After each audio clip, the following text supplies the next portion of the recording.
اعوذ باللہ من الشیطان الرجیم بسم اللہ الرحمن الرحیم الحمد للہ والصلاة علی اہلہا واللعنۃ علی مستحقہا اما بعد۔ محترم و معزز ناظرین کرام، السلام علیکم ورحمۃ اللہ وبرکاتہ۔ امام زمانہ عجل اللہ تعالیٰ فرجہ الشریف کی معرفت کے حوالے سے جو سلسلہ ہم نے شروع کیا تھا، آج الحمدللہ اس کی چھٹی کڑی ہے، اور آج کی گفتگو میں آپ حضرات کی خدمت میں ایک وہم، ایک شبہ،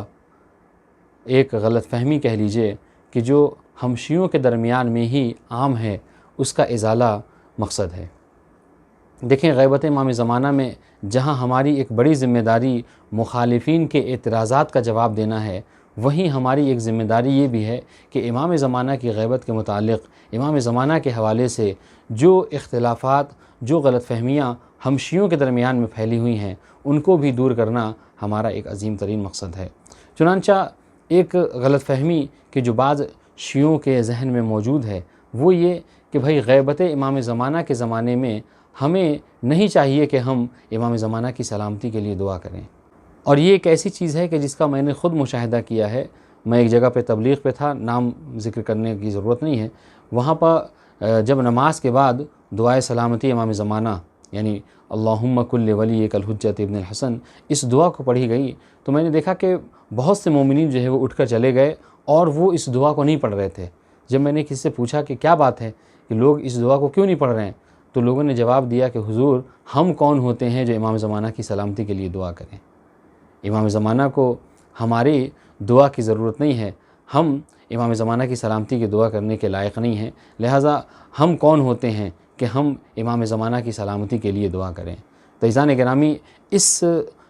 شبہے کا ازالہ اس طریقے سے ممکن ہے کہ دیکھیں، اس کا دو جواب دیا جا سکتا ہے۔ ایک سب سے پہلا جواب جو بہت عام ہے، جو ہر ایک سمجھ سکتا ہے، وہ یہ کہ اگر ہم یہ کہتے ہیں کہ ہماری کیا حیثیت ہے، ہماری کیا بساط ہے کہ ہم امام زمانہ کی سلامتی کے لیے دعا کریں، تو اس کے لیے تو عزیزان گرامی ہمیں تو ائمہ معصومین کی زیارت بھی نہیں پڑھنی چاہیے، اس لیے کہ زیارت میں بھی جو ہم جملات کہتے ہیں وہ سلام ہی ہوتا ہے، اور سلام کیا ہے؟ سلام سلامتی کی دعا ہے۔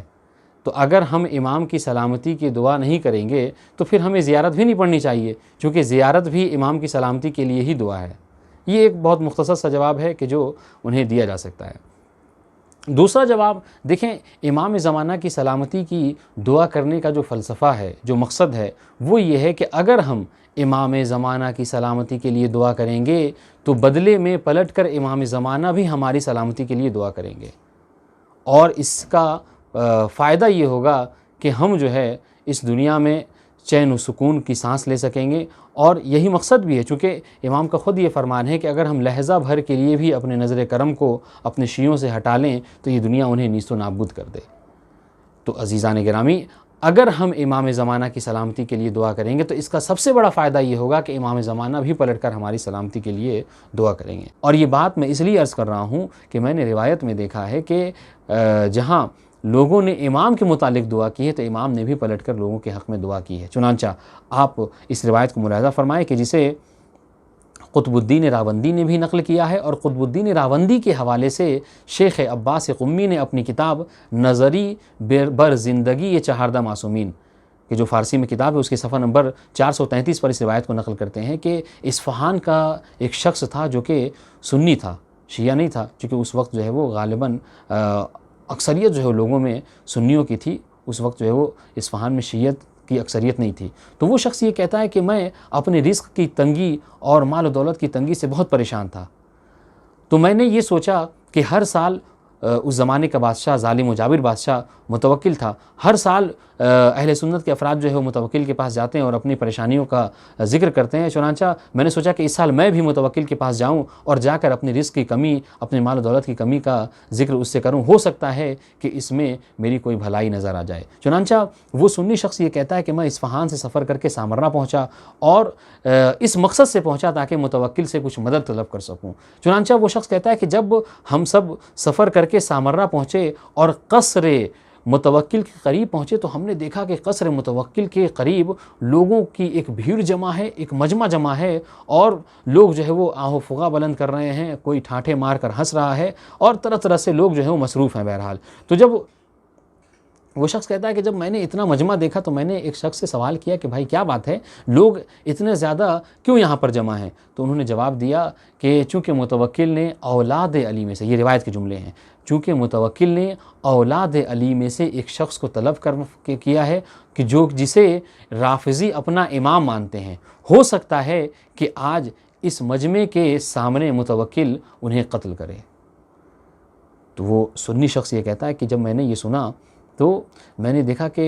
میں نے چاہا کہ میں بھی اس مجمع میں کھڑا ہو جاتا ہوں، دیکھتا ہوں کہ آخر مسئلہ کیا ہوتا ہے، کہاں تک بات پہنچتی ہے۔ چنانچہ وہ سنی شخص بھی اس مجمع میں کھڑا ہو گیا۔ کچھ دیر بعد متوکل کے سپاہی امام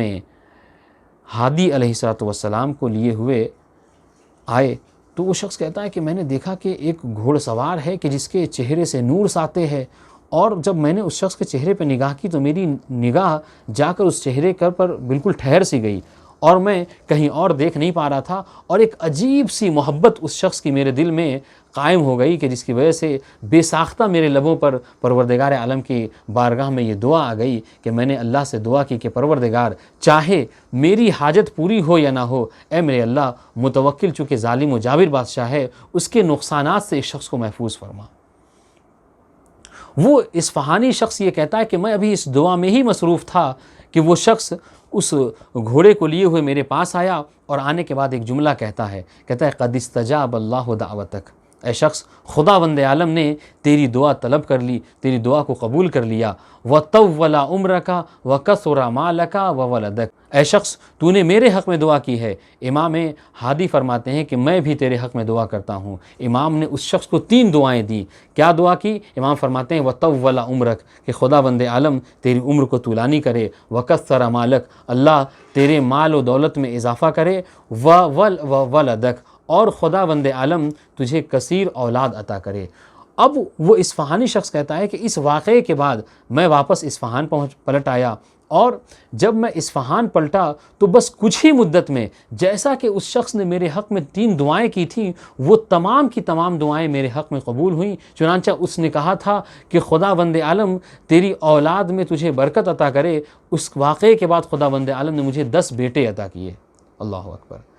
دیکھیں کیوں ہمیں امام کے لیے سلامتی کے لیے دعا کرنی چاہیے۔ وہ شخص کہتا ہے کہ اس شخص نے میری دعا کی تھی کہ خداوند عالم تیری اولاد میں برکت عطا کرے۔ اس واقعے کے بعد خداوند عالم نے مجھے 10 بیٹے عطا کیے۔ اس کے بعد وہ شخص کہتا ہے کہ اس شخص نے میرے لیے دعا کی تھی وَكَثَّرَ مَالَكَ، کہ خداوند عالم تیری مال و دولت میں کثرت عطا کرے۔ اس واقعے کے بعد ہوا یہ کہ اصفہان کے بڑے تاجروں میں میرا شمار ہونے لگا، اور اصفہان کے امیر ترین لوگوں میں میں بھی شامل ہو گیا۔ اس کے بعد تیسری دعا جو شخص نے میرے حق میں کی تھی وہ طول عمرک، کہ خداوند عالم تیری عمر کو طولانی کرے، تو وہ شخص یہ کہتا ہے کہ اس واقعے کے بعد اللہ نے مجھے 70 سال کی زندگی عطا کی۔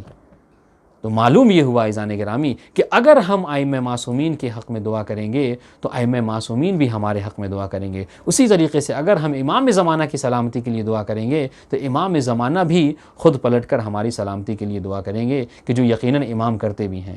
اور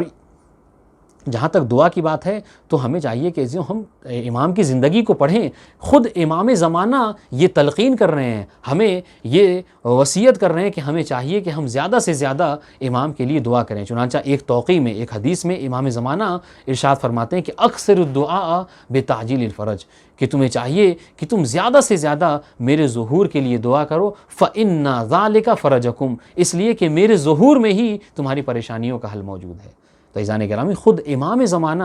دعا کرنے کے لیے ہمیں جو ہے وہ دعوت دے رہے ہیں۔ تو اس لیے عزیزان گرامی ہمیں چاہیے کہ ہم امام زمانہ کی سلامتی کے لیے بھی دعا کریں، اور امام زمانہ کے ظہور کے لیے بھی دعا کریں، اور وہ باتیں کہ جو بلا کسی دلیل کے، بلا کسی مصدر کے لوگوں میں عام ہیں، ہم اس کی طرف دھیان نہ دیں۔ پروردگار کی بارگاہ میں دعا ہے کہ معبود محمد و آل محمد کے صدقے میں امام زمانہ کے ظہور میں تعجیل فرمائے، اور ہمیں امام کے اعوان و انصار میں شمار فرمائے۔ والسلام علیکم ورحمۃ اللہ وبرکاتہ۔